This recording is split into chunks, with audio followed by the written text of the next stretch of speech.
There.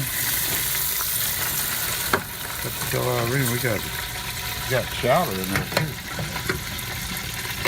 That's awesome, man. I mean, what are we working on here today?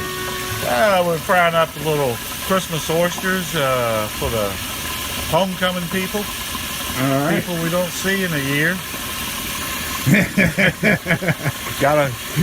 I gotta make a visit to down south. Yeah, you got to come down South Carolina and show these people, these inland people, what you do. So what we got right there?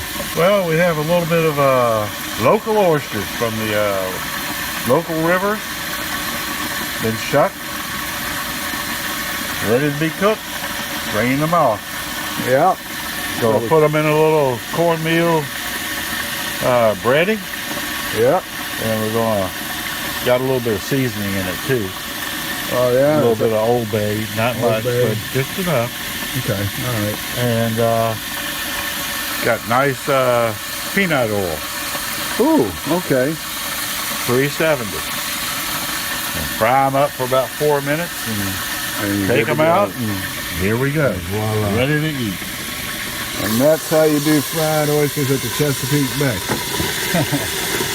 And Guinea country. In Guinea country, that's right. Probably not enough spices for Guinea. No, we got chowder in there too. That's awesome, man. That looks good.